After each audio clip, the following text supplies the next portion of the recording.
1945년 8월 6일 날에 무슨 일이 있었는지 혹시 아시는 분 있습니까? 1945년 8월 6일 미국 대통령 해리 트루먼이라는 대통령이 일본에다가 일본 히로시마의 원자폭탄 이름 리틀보이를 투하했던 날이라고.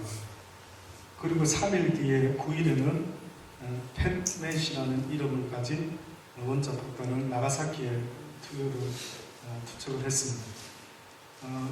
이것으로 인해서 세계 제2차 대전이 종식이 되고 우리 대한민국이 1945년 8월 15일에 광복을 맞이했죠.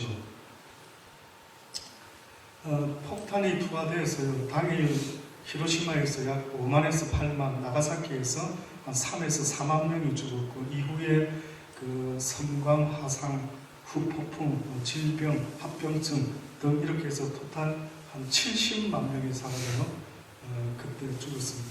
와닿지 않죠? 여러분, 70만 명 와닿지 않을 수 있습니다.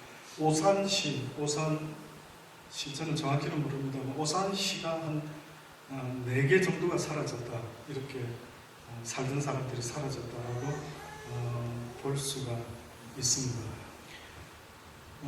사실은 미국에서는 그 이후에 원자폭탄 7개를 더 투하하려고 계획을 세웠답니다. 근데 이제 일본이 항복을 했기 때문에 거기서 멈췄는데, 사실은 이 두 폭탄이 떨어지기 전에 6개월 동안이나 미국에서 연합군, 그 당시 때 영국, 중국, 미국 등의 이 연합국에서요, 약 61개 도시에 집중적으로 원자폭탄에 관한 폭탄을 투하하면서 항복해라고, 무조건 항복해라고 이렇게 요구를 했는데도 불구하고 항복을 안 했답니다. 결국은 항복 안 하다가 원자탄을 폭격 맞고는 일본에서 항복을 했죠. 근데 이 이야기를 왜 드리는가 하면은요, 저 개인적으로 생각할 때 하나님께서 지금 우리에게 경고를 계속 하시는 것 같아요. 여러분 좀 느낌이 와닿지 않으신 분도 호주에서 살고 있기 때문에 하나님이 지금 우리 라이프에 대해서 계속 경고의 메시지를 남기고 계시는 것 같아요. 그런데 뜻밖에도 그 경고의 메시지의 핵심이 뭔가 보니까 회개입니다. 회개. 왜 하나님이 이렇게 회개를 외치고 계실까? 저도 그전에는 예수 믿고 복 받으세요 라고 생각했죠. 근데 사실은 예수 믿는다라고 하는 그 순간부터 실제 이루어져야 되는 것은 회개입니다. 제가 개인적인 감정인데요, 제가 17살 때에 한번 이야기 드렸죠. 17살 때에 제가 저희 전도사님이 설교를 하시는데 이렇게 설교를 했던 주일날이 있었습니다. 그분의 설교 내용이 뭐였냐면 시편에 있는 말씀인데, 목마른 사슴이 시냇물을 찾듯이 메마른 영혼이 하나님을 찾으면, 하나님의 약점 중에 한 가지가 어떤 약점이 있느냐면 자신을 찾는 자에게 응답할 수밖에 없는 약점입니다. 그 설교를 그렇게 감동적으로 하시는 겁니다. 그래서 그래? 하나님을 찾고 구하면은 그분은 자기를 찾고 구하는 자에게 응답을 하실 수밖에 없다. 만약에 그랬는데도 응답 없으면 그건 죽은 신이다. 그럼 한번 응답해보자. 한번 찾고 구해보자. 근데 갑자기 찾고 구하는 내 간절한 마음이 전달이 돼야 되는데 뭘로 전달을 해보지? 했던 게 새벽 기도였습니다. 그래서 17살 때 새벽 기도를 나가서 기도를 시작하는데, 제가 언젠가 한번 말씀드렸죠. 눈을 딱 감고 하나님 정말 살아계시면 한번 좀 나한테 나타나서 내가 믿을 수 있도록 좀 역사해 보십시오, 이렇게 따져보려고 해드렸어요. 근데 눈을 딱 감았는데 캄캄한 어디 극장 같은 느낌이 나면서 스크린이 지나가는 거예요. 스크린. 영사 말고요, 영상이 돌리듯이 말고 하나의 스크린이 이렇게 들어가는 겁니다. 근데 갑자기 나의 17살 평생이 이렇게 보여지는 거예요. 근데 해필이면은 여러분도 그런 경험하면 저처럼 충격을 받을 겁니다. 무슨 장면이 한 장면씩이 누가 이렇게 철크덕 돌리는 거 있죠. 우리 옛날에 영상에 뭐죠? 슬라이드 돌리듯이 뭐 하나 철크 지나가는데 보니까 17평생이요. 왜 그렇게 재투성인지 모르겠는 거예요. 그래서 많은 분들이 성령 체험, 뭐 하나님 체험했다는데 저는 17살 때 하나님을 체험했을 때 얼마나 울었는지 모릅니다. 막 나의 죄됨을 보이시니까 내가 이렇게 나쁜 놈이었는지 그때 알았어요. 그래서 저는요, 평생 살면서 울면서 회개해야 될 걸 진짜 한날 날 잡아서 다 하듯이 보름 동안 새벽기도 나갔는데 보름 동안 나가면서 무조건 딴 기도 해보려고 했다가도 눈만 감으면 내 죄를 떠올리게 하십니다. 얼마나 눈물을 많이 쏟았는지 모릅니다.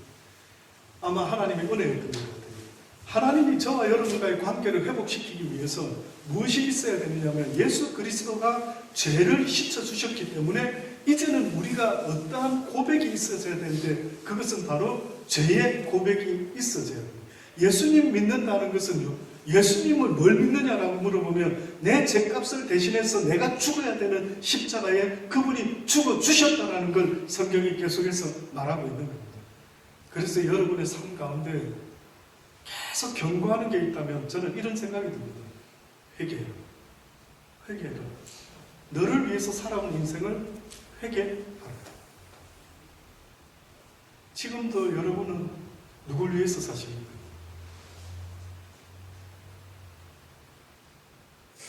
만약에 새벽에 누가 전화가 와서 장로님 새벽기도 좀 픽업해 주십시오. 이런 이야기가 나오고요.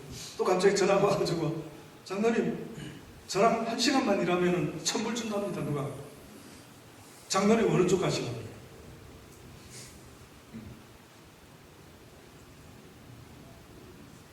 대부분의 우리 보통은 나에게 유익만 있으면 그렇죠? 움직이죠. 내가 자다가도 일어나서 움직일 수 있는 그 힘의 원동력은 나를 위해서라면 움직입니다. 근데 하나님 말씀은 이게 잘못되었다라고 말씀을 하고 있는 겁니다. 자, 그래서요, 이제까지 여러분이 어떻게 보면 한 번도 들어보지 못할 수도 있습니다.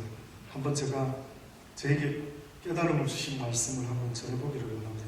오늘 방금 읽었던 이 로마서 2장에 보면 이렇게 말씀하죠.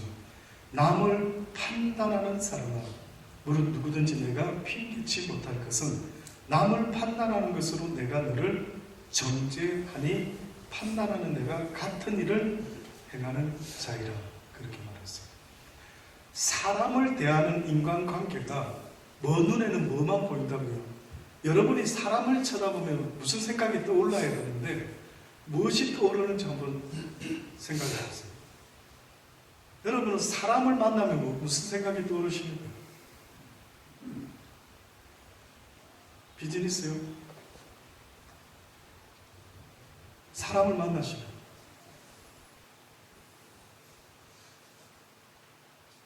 지금 문제가 있다라고 말씀하는데 무슨 문제를 말하냐면 사람을 만날 때에 무의식 중에 사람을 자꾸만 판단을 하는 거예요. 저 사람 어떤 것 같다, 어떤 것 같다, 어떤 것 같다. 맞습니까? 판단 많이 하십니까? 그렇죠? 저 사람 우리 편 될라나? 적이 될라나? 내 편이 될 수 있을까? 누구 편이 될 수 있을까? 어떻게 보면 사람을 볼 때에 계속 판단하고 정죄하는 이런 생각이 쑥쑥쑥 들어오죠. 그래서 지금 보니까 성경에 남을 판단하는 사람은, 근데 이게 좋은 게 아닌 모양이에요. 그런 식으로 대하는 그게 지금 뭐가 문제가 있답니다. 사람을 대하는 걸 이야기하는 거예요. 지난 시간에 여러분 기억납니까? 하나님을 대할 때 어떻게 해야 되고 사람을 대할 때 어떻게 해야 된다는 걸 성경이 분명히 이야기를 했죠. 근데 사람이 사람을 대할 때 사람을 어떻게 쳐다봐야 되느냐면 언젠가 제가 한번 하나님께 계속 면담받으며 미련하고 어리석어서 깨달음을 못 얻을 때에 어느 순간에 한 번은 이런 지적이 있었던 것 같아요. 네가 살아가면서 사람들을 쳐다볼 때에 특히 너희들이 생각하는 소자, 보잘것없는 사람들, 아이고 쟤는 나하고 친구 되기가 어렵겠다, 그렇게 생각하는 사람 속에서 하나님의 예수님의 형상을 볼 수만 있다면 복되다. 복되다. 여러분, 사람이 하나님의 형상을 따라 지음을 받았다 했죠. 그럼 여러분은 사람을 쳐다볼 때 누굴 볼 수 있어야 됩니까? 예수님을 볼 수 있어야죠. 하나님을 볼 수 있어야 돼요.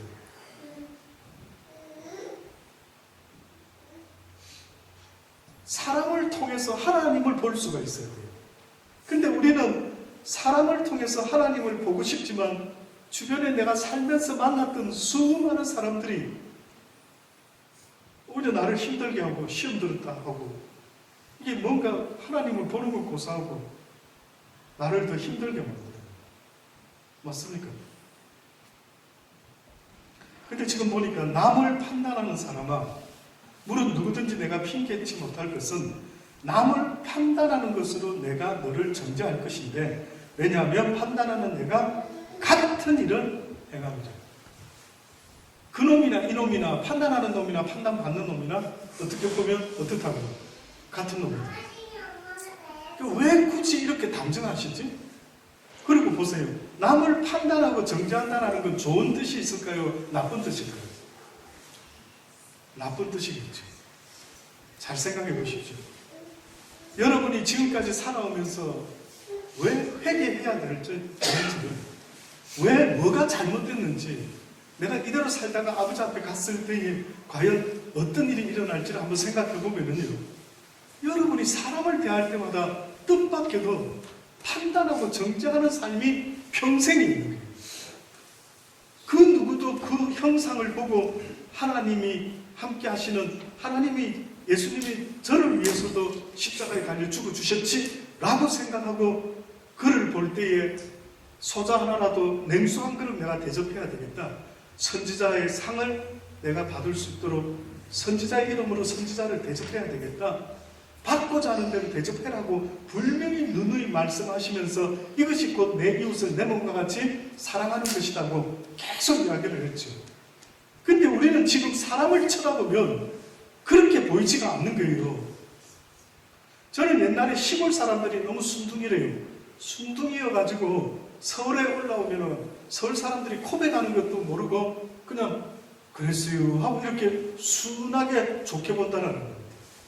사람을 마냥 좋게 본데 이거는 어리석다는 겁니다. 요즘 시대에 사람을 마냥 좋게 보다가는 코 베인다. 그런데 보십시오. 그래서 막 판단하고 저 인간이 어떤 인간일까라고 생각하고 뭐 여러 가지 판단을 하는데, 너도 똑같은 인간이다. 내가 너도 그렇게 판단을 해줄 것이다. 이런 일을 행하는 자에게 하나님의 판단이 진리대로 되는지를 우리가 아노라. 이런 일을 행하는 자를 판단하고도 같은 일을 행하는 사람은 내가 하나님의 판단을 피할 줄로 생각합니다. 한마디로 말하면 자기를 위해서 부지런히 살아가는 모든 자들아, 자기를 위해서 모든 걸 판단하는 자들아, 내가 똑같이 너를 그렇게 판단해 줄 것이다. 그러면서 뒤에 보십시오. 혹 내가 하나님의 인자하심이 너를 인도하여 회개케 하심은 알지 못하여 그의 인자하심과 용납하심과 길이 참으심의 풍성함을 멸시하느니라. 하나님이 길이 참으시고 인내하시고 우리를 기다려 주신다라고 할 때에 그 이유가 뭡니까? 라고 한다면 뭐라고요? 회개케 하심에 이룰 수 있도록 하나님이 우리를 기다려 줘야 되십니다.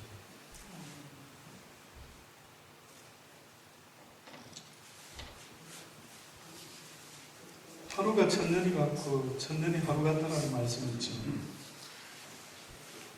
혹시 어디에 있는 말씀인지 아십니까?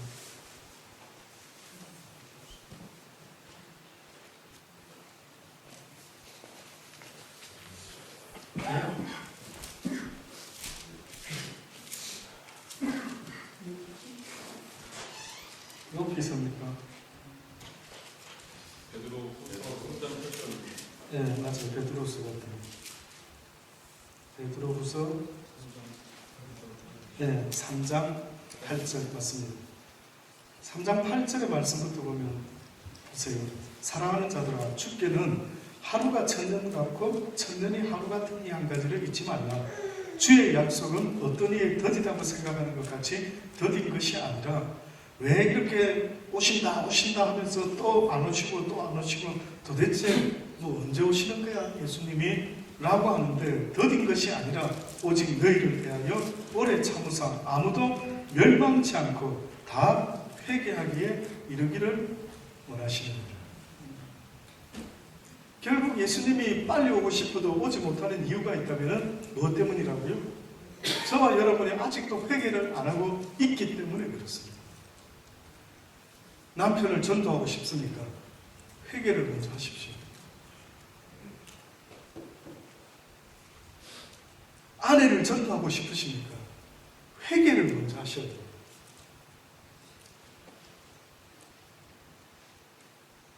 하나님의 사랑이 나한테 부어주기 위한 첫 번째 관문이 있다면 회개가 시작돼야 됩니다. 회개가 시작되면 그 다음에 일어나는 역사 중에 하나가 하나님의 사랑이 우리 가슴에 부어집니다. 그래서 내 마음에 하나님의 사랑을 품게 되면 어떤 역사가 일어나냐면 예수님이 하나님의 사랑을 가슴에 품고 우리를 대신하여 십자가에 죽어주심으로 말미암아 온 인류의 구원을 이루어내셨거든요.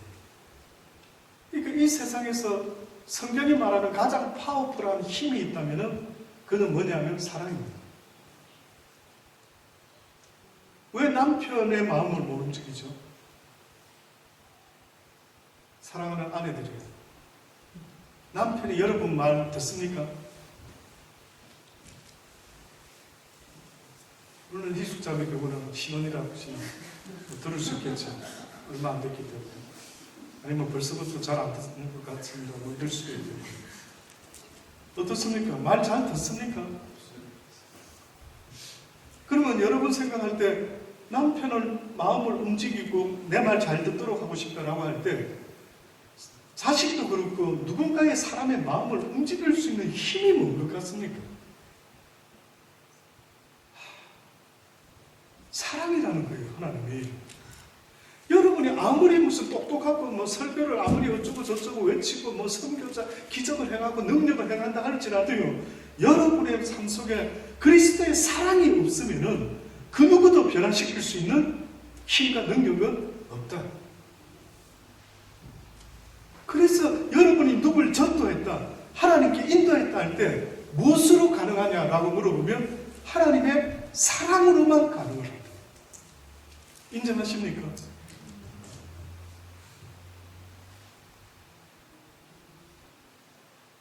그래서 다시 본문의 말씀 봅니다.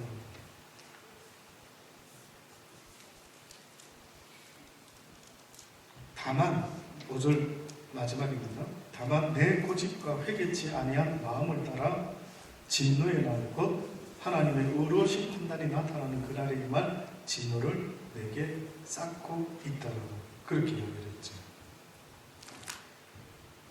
회개치 아니하고 고집스럽게 회개치 아니하고 있는 네 모습이 어떤 모습으로 나타나느냐 하면은 다른 사람을 판단하고 정죄하는 모습으로 나타납니다.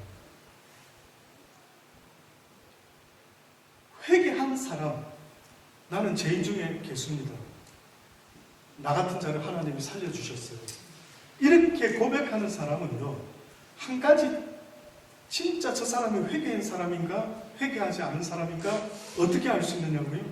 어떻게 알 수 있을까요? 다른 사람을 판단하고 정죄하지 않는 거예요. 여러분, 판단과 정죄는 누구 몫이라고 성경이 말합니다? 하나님의 몫이에요. 하나님만이 모든 걸 아시기 때문에 어떤 사람에 대해서 어떻다 저떻다라고 하려고 하면은 그 사람에 대해서 완전히 알고 있는 자격이 있어야 됩니다.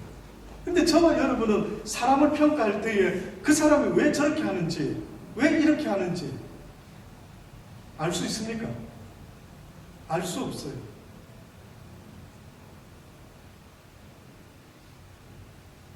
저는 어떤 때는 이렇게 어떤 보면은 아내는 굉장히 이쁜 사람이 있어요. 근데 남편은 너무 못생긴 사람이 있어요. 그럼 저는 생각할 때 속으로, 와, 뭐 어디가 좋다고 결혼했지? 아우, 저 남자가 돈이 많나? 뭐 이렇게 한번 생각도 해보고요. 무슨 매력이 있어서 그렇지? 저는 처음에 우리 재호 집사와 가영 집사가 결혼을 했는데 나는 당연히 재호 집사가 프로포즈 했는 줄 알았어요. 여러분 생각할 때 누가 프로포즈 했을까요?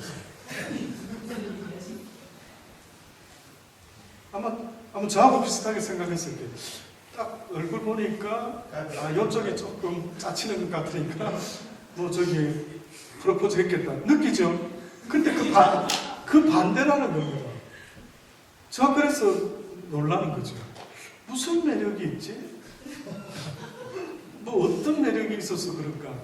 뭐 땅이 많은 건가? 뭐 이렇게 생각도 들고요. 여러분 저도 가만히 살아보니까요. 모르겠더라고요. 사람을 어떻다 저떻다 이런 말하는 거 입을 다물어야 되겠더라고요. 그거는 내 소관이 아닌 거예요. 우리가 살아가면서 내가 할 수 있는 권한이 있다면 판단하는 권한이 아니고 어떻게 보면은 사랑할 수밖에 없는 의무, 권한. 너에게 준 권한은 모든 일을 사랑해라는 거예요. 하나님은 우리에게 말하는 것은 너는 다른 거는 생각도 하지 말고 판단도 하지 마라. 내 나라에 올 때까지 아무도 판단하지 마라.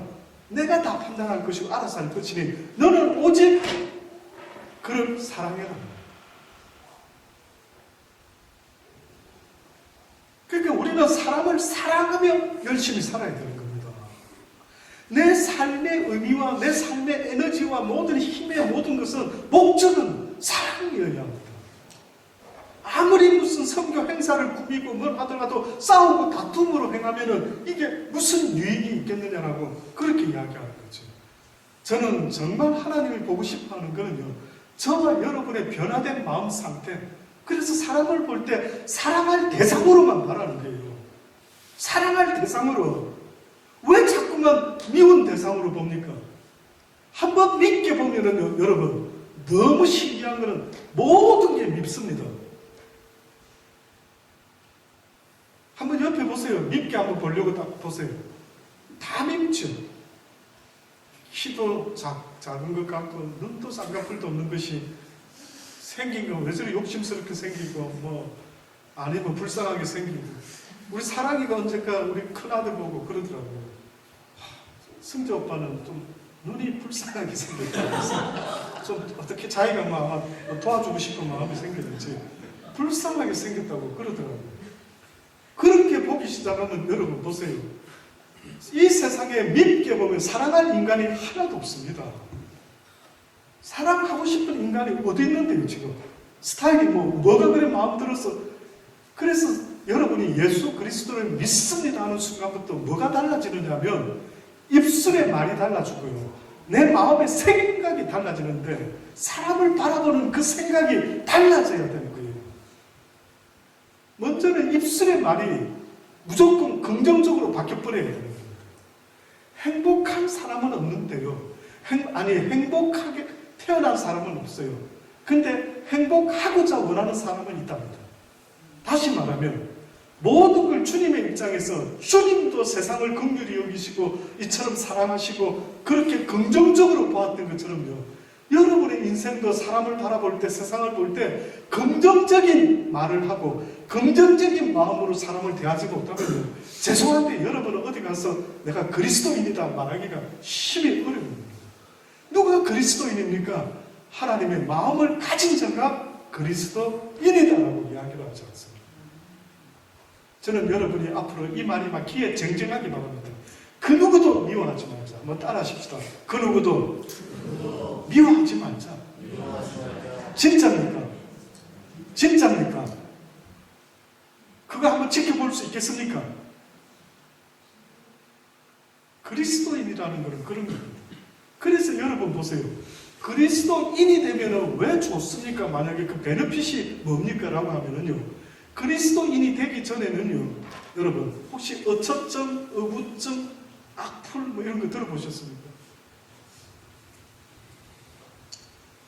실제는 그렇지 않는데 어처점 생기고 어부증 생기면 모든 걸 다 의심하죠. 모든 걸 다 의심합니다. 여러분 사단이가 하는 역사 중에 돈 안 들이고 아주 쉽게 사람을 망가뜨리고 인간밖에 깨는 것, 이거는 어떻게 보면 오해시키는 거예요. 안 좋은 쪽으로 오해시키는. 언젠가 제가 이솝 우화 이야기 한번 드린 적이 있습니다. 늑대가 소들을 잡아먹고 싶은데 네 마리 늑대가 그 마을에 그 들녘에 늘 있는데 이놈들이 늘 붙어서 풀을 뜯어먹고 있는 거예요. 그랬더니만 늑대가 꾀를 냅니다. 어쩌다가 좀 흩어져 있을 때 얼른 한 소한테 그래 이야기해요. 야야, 쟤 있잖아, 저쪽 소, 네 친구. 걔가 야 나한테 이런 말 하더라. 별로 너 안 좋아한대. 이런 말 했어요. 그래? 이걸 믿은 거예요. 한번 잘 보세요. 이걸 믿었어요. 여러분 살아가다 보면 그런 말 혹시 들을 때 있습니까? 아, 나 이런 말 안 하려고 그랬는데 저기 해도 될까 모르겠다. 뭐 이렇게 뜸을 들이고 그게 무슨 말이냐. 아니, 철성 집사가 진아 집사한테 늘 맞고 산대. 뭐 예를 들어 누가 이제 그 말을 하는 거예요. 그럼 아니 실제 어디 가서 말하지 마. 난 그래 안 봤는데 그 진아 집사 무섭대. 완전히 막 그렇게 한대. 이래 했습니다. 그러면 여러분 생각할 때 어때요? 보지도 안 해놓고 와 사람 보기하고 다르네. 이래가지고 주변에 소문내기 시작합니다. 그 사람 그 부부들 있잖아. 자기도 또 이제 전달해 또 가가지고 그 사람들은 무섭대. 어쩌고. 여러분 사단이가 비용 별로 안 들이고 인간관계 다 작살을 내는 거예요. 실제 그 사람이 그렇게 했을지라도 여러분 하나님이 뭐라고 말합니까? 오래를 가자면 10년을 가주라는 거예요. 네가 그런 소리 들었으면 네가 그걸 멈추게 만들어라. 이유가 있으시겠죠? 아마 그저 오해일 수도 있습니다. 정확히 직접 들으셨어요? 직접 보시지도 않고 듣지 않았죠? 그러면 무슨 다른 이유가 있을 수도 있겠죠? 이렇게 거기서 막아야 된다. 그 막지 않고 또 그런 걸 가지고 또 전달하면 이 동네가 완전히 사단에게 장난질에 돌아가요. 그래서 하나님이 이렇게 말씀하는 거예요. 누가 어떤 말로 너희들에게 부정적인 말을 들려주고 부정적으로 누굴 판단하고 정죄하도록 만들어주는 생각이 들어오면은 오히려 걱정하고 좀 조심하고 위해서 기도해주자 하는 거는 가능해요. 저도 그렇게 애를 쓰고 있죠. 혹시나 그런 안 좋은 어떤 것들이 있으면 좀 깨어있자, 기도하자, 그를 위해서 기도해주자, 뭐 이럴 수는 있을지 몰라도 대놓고 그냥 부정적으로 그렇대 하고 끝장을 내버리면 완전히 사단이가 아주 저비용으로 막 온 인간관계를 바꾸는 거예요. 그래서 저는 살아보니까요, 얼마 안 살았는데 살아보니까 세상에서 가장 나를 힘들게 하는 것은 바로 이런 인간관계예요. 누가 어쩐다더라 저쩐다더라. 저는 그래서 그런 말 안 믿습니다. 죄송합니다. 누가 저한테 와가지고 목사님 누구 있잖아요, 어느 집사 누구 있잖아요. 죄송한데 저한테 부정적인 이야기 해주지 마세요. 오히려 그런 소리를 들었으면 여러분이 직접 그 순간부터 하나님 앞에 그를 위하여 기도를 해줘야 되는 겁니다.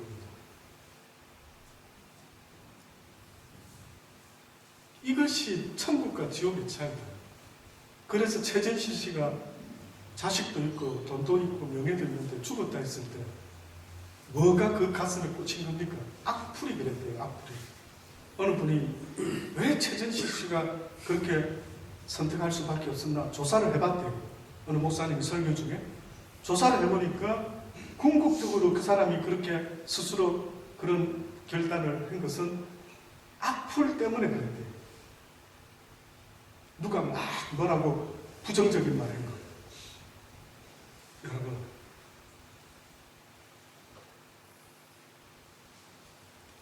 그 부정적인 말을 하는 그 모습이요, 언젠가 하나님이 똑같이 우리를 판단해 줄 거라는 거예요. 내가 그를 용서하고 이해하고 덮어주면 하나님 또한 나에게 그렇게 해줄 것이다. 그래서 내 고집과 회개치 아니한 마음을 따라 진노의 날, 곧 하나님의 어려우신 판단이 나타나는 그날에 이 말 진노를 네가 쌓고 있다라고 그렇게 이야기를 하는 것입니다. 시편 51편, 성경에 보면 에스겔서 오늘 읽었던 말씀하고요, 시편의 말씀하고 구약 성경 세 군데가 회개 이야기가 나옵니다.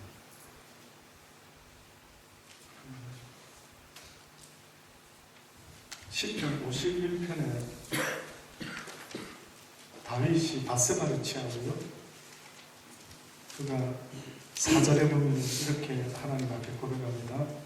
내가 주께만 범죄하여 주의 목전에 악을 행하여 싸우니 주께서 말씀하실 때에 의로우시다 하고 판단하실 때에 순전하시다 하리라. 내가 죄악 중에 출생하였으며 모친이 죄 중에 나를 잉태하였나이다. 뿐만 아니라 마가복음 1장 14절에 보면 요한이 잡힌 후 예수께서 갈릴리에 오셔서 하나님의 복음을 전하여 가르사대 때가 찼고 하나님 나라가 가까웠으니 회개하고 복음을 믿으라. 회개하라, 천국이 가까웠다, 이런 표현은 우리가 자주 듣지만 마가복음에서는 표현을 그렇게 하지 않았어요. 회개하고 복음을 믿으라.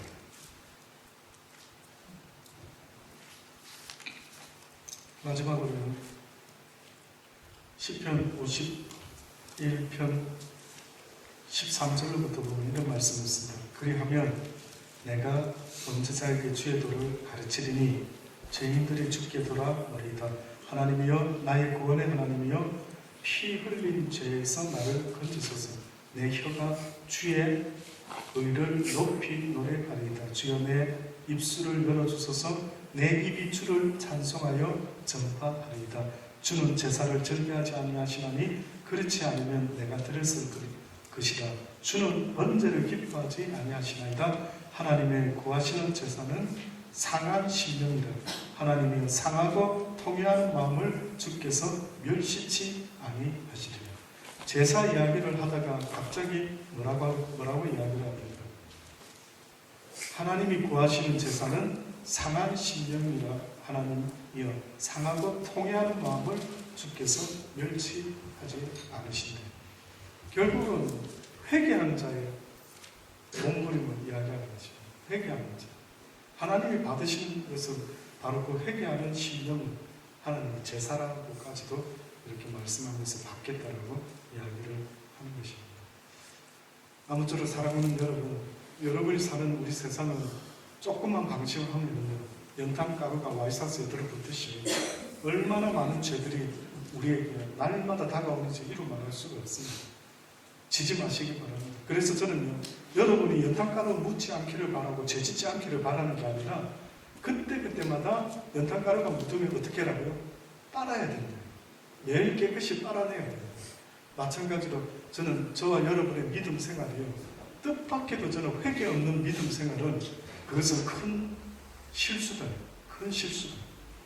회개가 빠지는 신앙생활은 엄청나게 실수하고 있는 것이다. 사랑하는 여러분, 날마다 여러분의 자신을 돌아보며 회개할 수 있는 믿음이 되기를 바랍니다. 바울도 그랬죠. 날마다 나를 쳐서 복종시킨다고 했습니다. 날마다 자기를 돌아보며 회개할 수 있는 것이 있다면 하나님께 회개하는 저와 여러분 되기를 간절히 바랍니다. 그럼 기도하는 시간 가지겠습니다.